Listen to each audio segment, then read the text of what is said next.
You know, they say money changes people, but I never truly understood the depth of that saying until my own family was torn apart by it.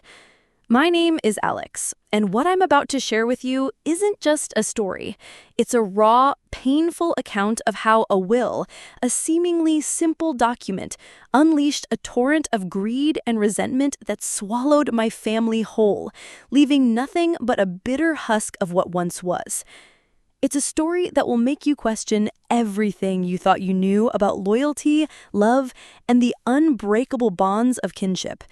And if you haven't already, subscribe and ring that notification bell so you don't miss out on more true, unfiltered family dramas that will keep you on the edge of your seat. Your support means the world, and it allows me to keep sharing these powerful narratives with all of you. My grandfather, Arthur Sterling, was a man of quiet dignity and immense wealth, built from scratch in the timber industry. He wasn't flashy, didn't flaunt his riches, but everyone knew the Sterling name meant something. He had two children, my mother, Sarah, a kind and gentle soul who dedicated her life to her family, and my uncle, Robert, a shrewd businessman, much like my grandfather, but with a sharp edge that always made me uneasy. Grandpa Arthur was a giant in our family, not just in stature, but in presence. He had this booming laugh that could fill a room, and eyes that twinkled with the wisdom earned from years of hard work and shrewd decisions. His home, a sprawling Victorian mansion nestled on a hill overlooking the town, felt like the very heart of our family. Every Sunday, we'd gather there for elaborate dinners, the scent of roast beef and freshly baked bread filling the air. Those were the days when our family felt truly unbreakable, bound by shared laughter and genuine affection. When Grandpa Arthur passed away peacefully in his sleep, the silence he left behind was deafening. He had been battling a long illness, so his passing wasn't entirely unexpected, but the finality of it still hit us like a physical blow. The funeral was a solemn affair, a sea of black suits and tear-streaked faces. The eulogy spoke of his unwavering integrity, his generous spirit, and his profound love for his family. But even amidst the shared grief, a subtle tremor of unease rippled through the gathered relatives. There had always been whispers about Grandpa's vast fortune, about who would inherit what. Now those whispers were poised to become roars. The reading of the will was set for 2 weeks later. My mother, my uncle, and I, along with a few other close relatives, my Aunt Susan, Grandpa's younger sister, and his longtime business partner, Mr. Davies, gathered in the mahogany-paneled study of Grandpa's estate. The air was thick with anticipation, a nervous energy that was almost suffocating.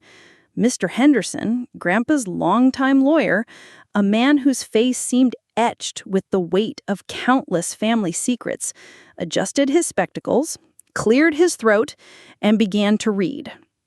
The initial parts were standard, generous bequests to various charities Grandpa had supported, significant trusts for his great-grandchildren, and provisions for his loyal staff. Then came the bombshell. Grandpa Arthur had stipulated that the bulk of his estate, his primary residence, the sprawling timberlands, a vast portfolio of investments, and the controlling shares of Sterling Timber, Inc., would be divided into 3 equal parts. One for my mother, Sarah, one for my uncle, Robert, and the third. A collective gasp filled the room, so loud it felt like it echoed off the high ceilings. My Uncle Robert's face, usually a mask of calm calculation, contorted in disbelief, his jaw dropping so low I thought it might hit the floor. My mother looked utterly stunned, her hand flying to her mouth, her eyes wide with a mix of shock and confusion. Even Mr. Henderson, usually unflappable, paused, as if bracing himself for the inevitable explosion. Aunt Susan let out a small, almost inaudible squeak of surprise. I was only 25 at the time, fresh out of college with a modest degree in marketing, working an entry-level job at a small tech company. The idea of inheriting millions, let alone a third of my grandfather's empire, was beyond anything I had ever dreamed of or even contemplated.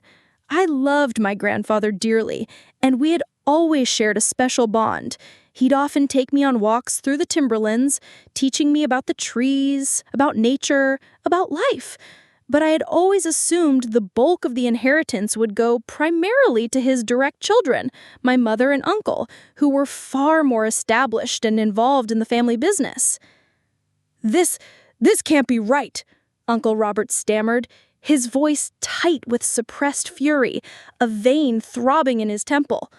"Father always said he'd leave everything to his direct heirs to ensure the company stayed in capable hands. This is an insult, a betrayal of his wishes." He glared at me, his eyes burning with accusation. Mr. Henderson, ever the professional, calmly explained, "Mr. Sterling was of sound mind when he drafted this will, Mr. Robert. He personally oversaw every detail, and the document was prepared precisely according to his wishes. He felt Alex demonstrated the integrity and the burgeoning vision to contribute meaningfully to the future of the family legacy, and he wanted to ensure his opportunity to do so." My uncle scoffed, a harsh, humorless sound. Integrity? Vision? He's a glorified marketing assistant. He knows nothing about running a multi-million-dollar timber operation. This is preposterous. He stood up, pacing agitatedly in the confined space, running a hand through his thinning hair. From that moment on, the funeral's grief was replaced by a palpable, chilling animosity. My uncle, the man who had always been distant but polite, occasionally offering a stiff handshake at family gatherings, transformed into a venomous adversary. The transformation was swift and terrifying. He started subtly at first, questioning my grandfather's mental state in hushed tones to other relatives, planting seeds of doubt, suggesting I had somehow manipulated Grandpa Arthur in his final, vulnerable months. He'd bring up old, minor childhood transgressions of mine, blowing them out of proportion, trying to paint me as irresponsible and untrustworthy. My mother, Sarah, caught tragically in the middle, tried desperately to mediate. She pleaded with Robert, reminded him of their father's love, tried to appeal to the family bonds that once held them. But her gentle nature was no match for Robert's escalating aggression. He was consumed by what he perceived as a grave injustice. He saw it not just as a financial loss, but as a personal affront, a testament to his father's perceived lack of faith in him.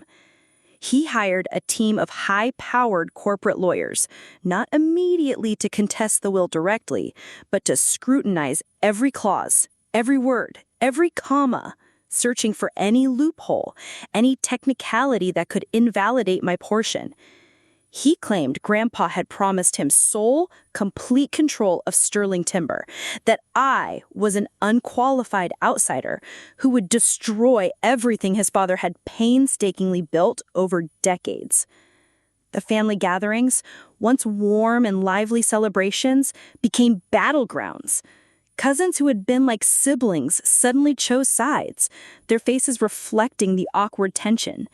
Aunts and uncles whispered behind cupped hands, their gazes shifting nervously between me and Robert.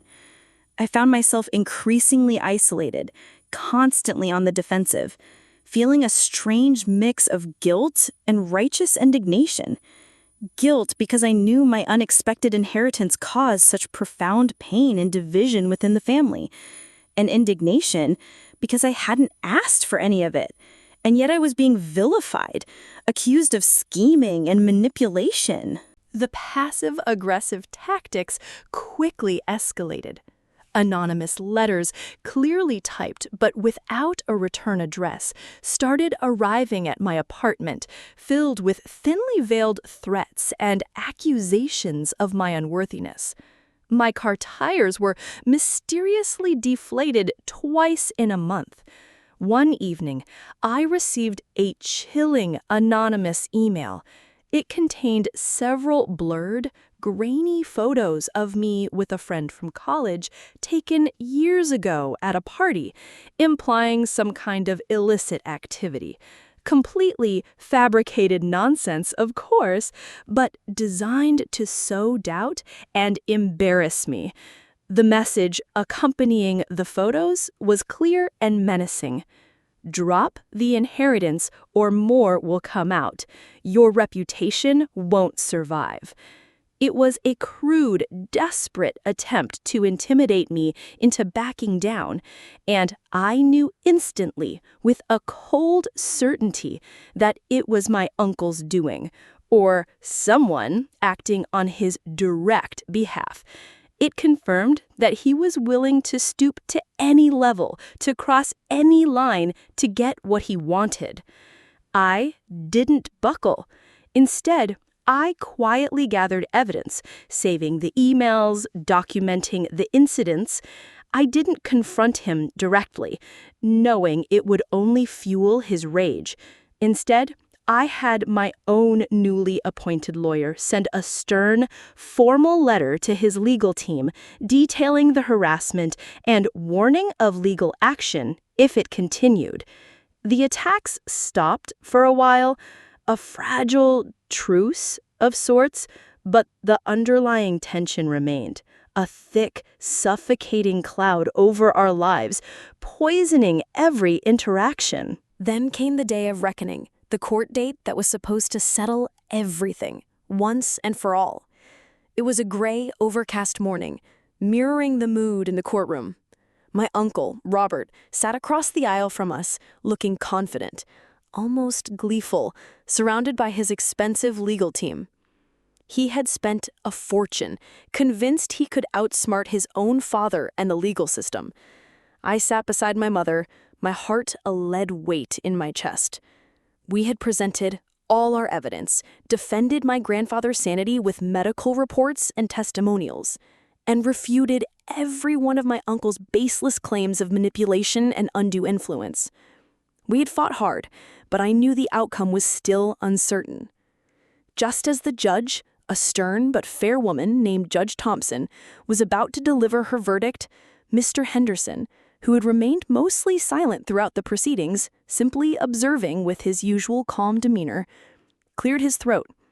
He looked directly at my uncle, a subtle but unmistakable expression of profound disappointment etched on his usually impassive face. It was the first time I had ever seen such a raw emotion from him. "Your Honor," he began, his voice surprisingly firm and resonant, cutting through the tense silence. "There is one final provision in Mr. Sterling's will that has, until now, remained sealed. My client, Mr. Arthur Sterling, specifically instructed that this codicil only be opened and read aloud if the terms of his initial will were ever formally challenged in court. He foresaw this exact scenario." A ripple went through the courtroom. A murmur of whispers erupted. Even my uncle, for the first time, looked genuinely surprised, a flicker of raw unease replacing his confident smirk. He exchanged a quick, nervous glance with his lawyers, who seemed just as bewildered. Mr. Henderson, with deliberate slowness, produced a thick, aged envelope from his briefcase, sealed with a prominent, intricately designed wax stamp bearing the Sterling family crest. He carefully broke the seal, the crack echoing loudly in the silent courtroom, and unfolded a single yellowed sheet of paper. He began to read, and the words that followed sent a shiver down my spine, altering everything we thought we knew, not just about the inheritance, but about my grandfather's profound understanding of his own family. "To my son Robert," Mr. Henderson read, his voice clear and unwavering, Should you, in your avarice and lack of faith in my judgment, ever attempt to challenge my last wishes as laid out in this will, know this: the portion of my estate intended for you, including your shares in Sterling Timber Inc., shall immediately revert in its entirety to the Sterling Family Foundation, to be used for charitable works in perpetuity, ensuring that your greed does not poison the legacy I have built with integrity and hard work.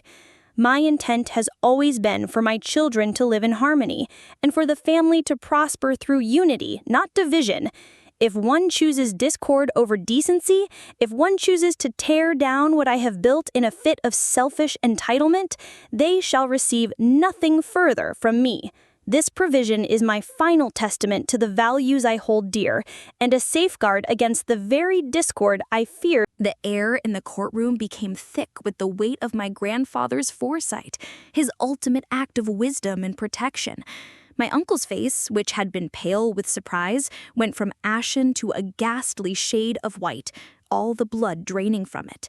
His jaw clenched, and his eyes darted wildly, first to his lawyers, then to me, then to the judge, a look of desperate, trapped animal in them. He had been so consumed by his own ambition, so certain he could outsmart his own father, so blinded by what he felt was his birthright, that he had completely overlooked the possibility of this ultimate safeguard. Grandpa Arthur had anticipated everything. He knew Robert's character better than anyone. He had set a trap, a final, poignant test of character. And Robert, in his unwavering greed, had walked straight into it, head held high. The judge, after a moment of stunned silence, her own expression a mix of surprise and grudging admiration for my grandfather's ingenuity, confirmed the validity and enforceability of the codicil. My uncle had not only lost his baseless claim to my share of the inheritance, but in his desperate attempt to seize more, he had forfeited his own substantial inheritance. It was a complete and utter defeat, orchestrated by a man who was no longer alive, yet whose wisdom, foresight, and understanding of his family ran deeper and more profoundly than any of us had imagined. The Sterling Family Foundation, a charitable organization my grandfather had quietly supported and contributed to for years, suddenly became immensely wealthy, its resources multiplied beyond anything previously imagined. My mother's portion and my own remained intact, untouched by the storm. The legal battles ceased instantly, the lawyers on both sides packing up their briefs with a mix of resignation and surprise. There was nothing left to fight for, at least not for my uncle. He had lost everything by trying to grasp too much. The truth is, while I received a significant inheritance, the real legacy my grandfather left me wasn't just financial. It was a profound, painful lesson in the destructive power of unchecked greed, the importance of integrity, and the enduring strength of a father's love, even from beyond the grave. My uncle eventually disappeared from our lives, unable to face the consequences of his actions, consumed by shame and bitterness. Our family was forever changed, scarred by the conflict, a permanent fissure running through its core. But ultimately, a new kind of peace emerged from the ashes. It was a hard-won peace, born from loss and struggle, but a peace nonetheless. I learned that true wealth isn't measured in dollars, but in the values you uphold and the peace you find within yourself. And that, my friends, is the story of the bitter inheritance that tore my family apart, only for a hidden truth to put some of the pieces back together. It's a stark reminder that sometimes the most valuable lessons are learned through the most painful experiences, and that even from beyond the grave, a wise hand can guide and protect. If this story resonated with you, if it made you think, or if you've ever experienced something similar in your own family, a conflict over inheritance, a betrayal of trust, or the corrosive power of greed, please share your thoughts and your own experiences in the comments below. I read every single one, and I believe there's immense power in sharing our stories and connecting through our shared human experiences. Don't forget to like this video if you haven't already, and if you want to hear more true, unvarnished family dramas that will leave you speechless, subscribe to the channel and hit that notification bell. Your support truly makes a difference and allows me to keep sharing these powerful narratives with all of you. Thank you for listening, and I'll see you in the next story.